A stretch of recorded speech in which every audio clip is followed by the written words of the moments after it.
Perkenalkan, kami dari kelompok untuk pengerjaan progres mata kuliah PO2.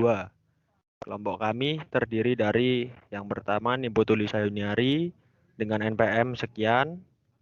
Selanjutnya Francisca Safiria Cabrinili, NPM-nya juga sudah tertera. Selanjutnya saya sendiri Rafael Pandu Kristo dan yang terakhir Marcelinus Arya Yudhistira. Next.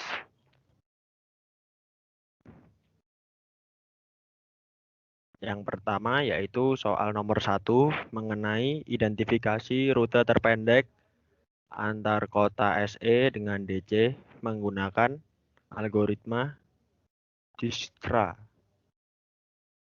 Next. Berikut merupakan penyelesaian dari soal nomor 1. Dengan pertama iterasi 1 yaitu seperti pada tabel. Lalu statusnya yang node pertama itu langsung permanen dikarenakan yang pertama berawal dari kota SE. Lalu selanjutnya seharusnya itu yang iterasi 1 yang pertama yang node 2 awalnya temporary. Lalu dilanjutkan lagi menjadi permanen dikarenakan rute yang terpilih atau nodenya yang paling besar adalah node itu. Selanjutnya untuk yang node 3 juga sama, 4 juga sama. Next.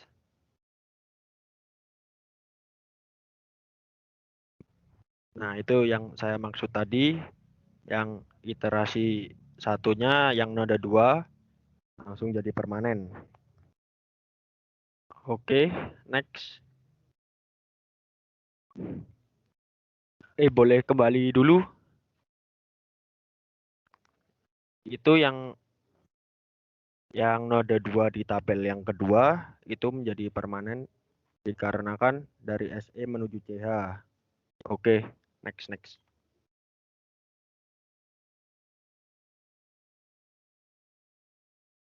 Selanjutnya menghitung lagi node 1 sampai 8 dengan cara yang sama. Lalu untuk statusnya juga masih temporary karena belum menjadi tujuan yang dipilih. Next.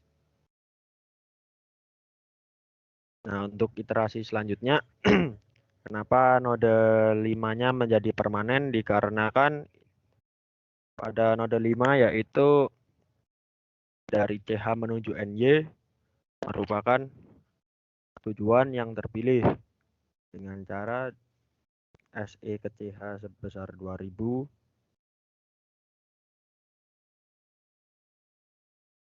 lalu CH ke NY sebesar 8000 satuan unit. Next. Selanjutnya yaitu iterasi 3 untuk node 3 yang dipilih yaitu sama, yaitu dari CH menuju NY, tapi langsung menjadi permanen dikarenakan itu yang tujuan yang dipilih. Next.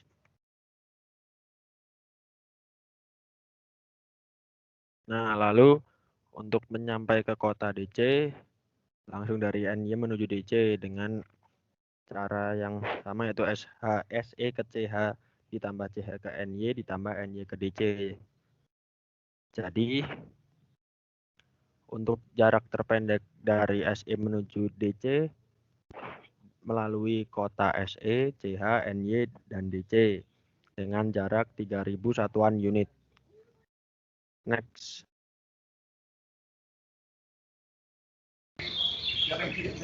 Berikutnya yaitu nomor 2 sama seperti nomor 1 yaitu mencari rute terpendek dari kota SE ke kota DC, tapi bedanya menggunakan linear programming. Next. Untuk pembahasannya yaitu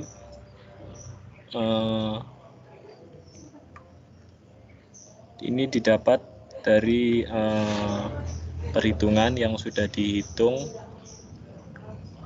dari mencari rute terpendek. Misal dari SE itu rute terpendeknya 1100 atau KLA dan seterusnya seperti itu. Lalu ditemukan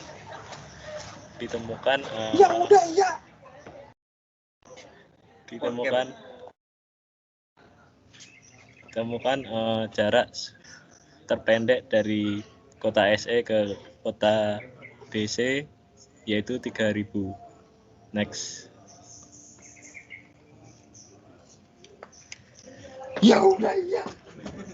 Jadi bisa dikatakan jarak terdekat dari kota SE ke kota DC melalui rute SE lalu dari SE ke CH sebesar 2000, lalu CH ke NY sebesar 800, dan yang terakhir dari NY ke DC yaitu 200 dan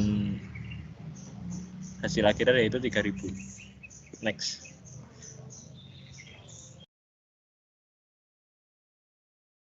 Baik, untuk yang nomor 3 yaitu mengidentifikasi maksimal flow dari kota SE ke DC menggunakan heuristik.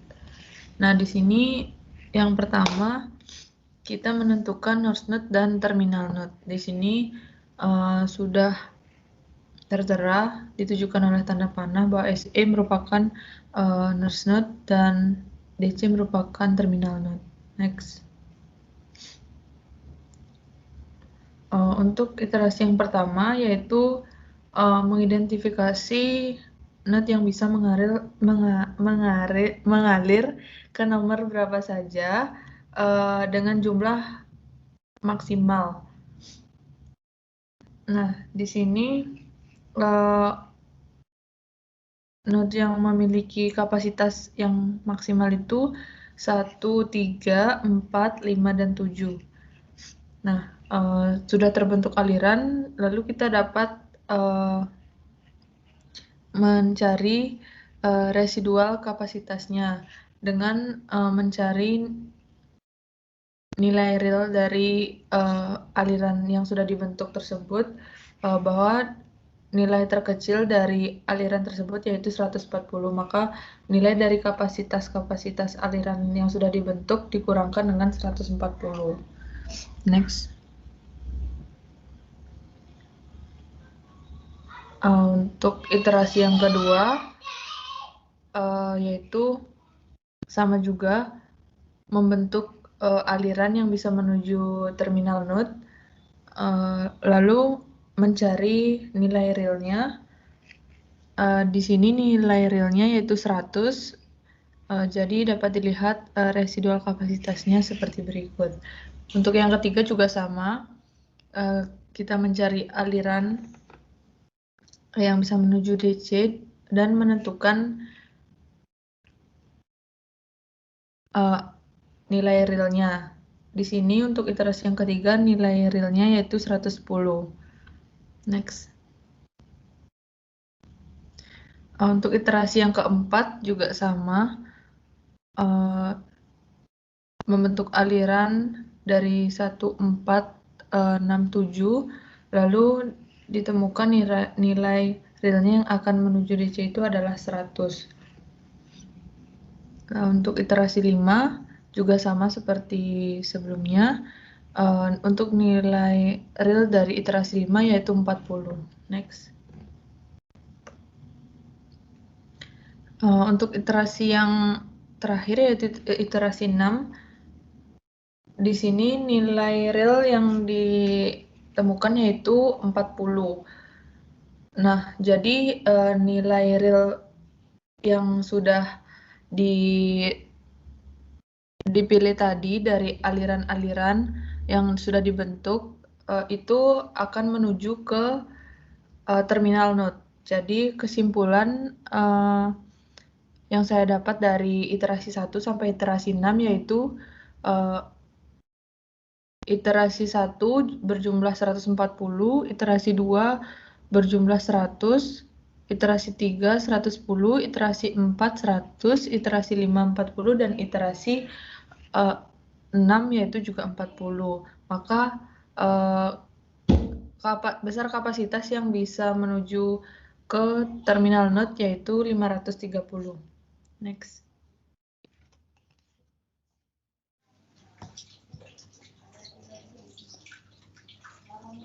Soal nomor 4, identifikasi maksimal flow dari kota SE ke DC dengan menggunakan linear programming.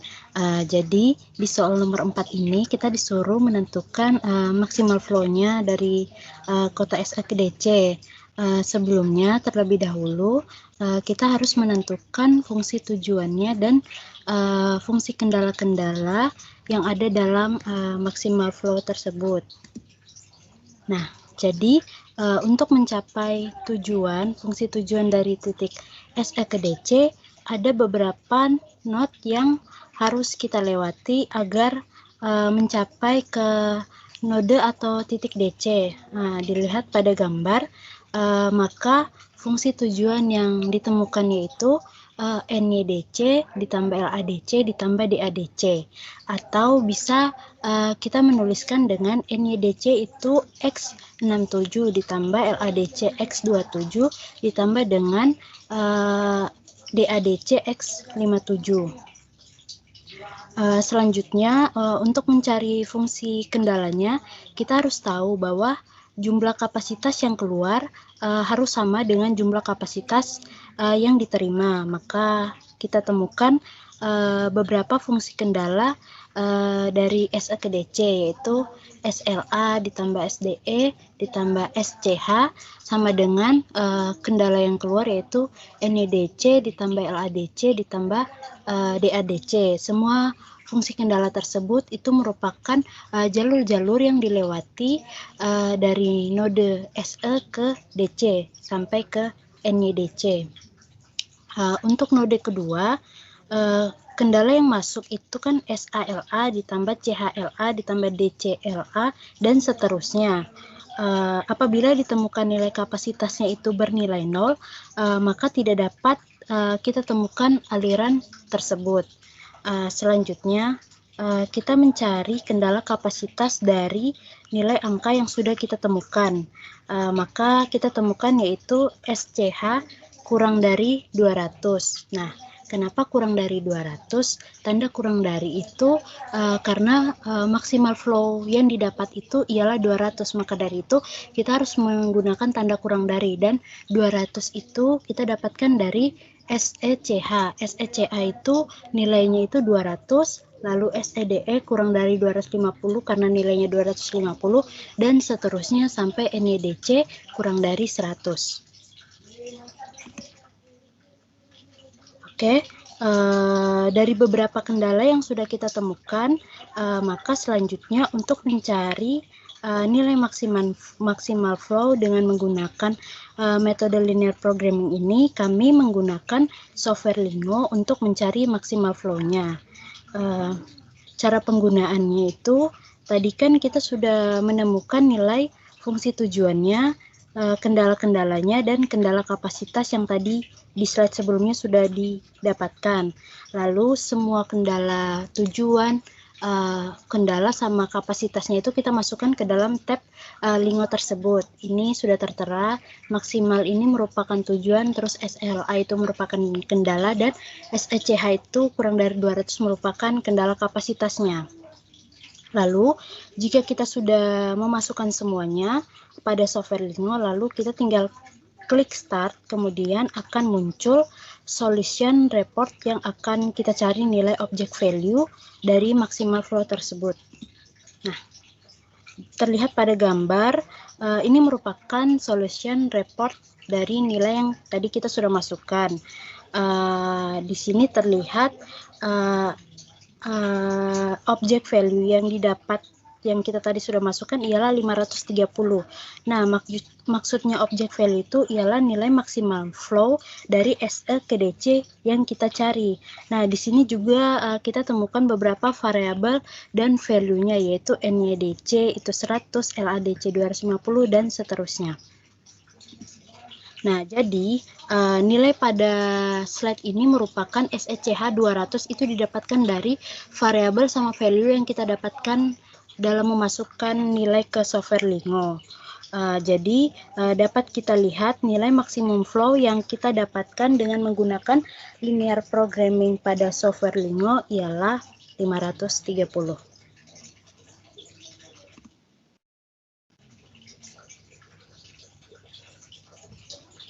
Sekian presentasi dari kelompok kami. Jika ada salah kata dalam penjelasan, kami memohon maaf. Terima kasih.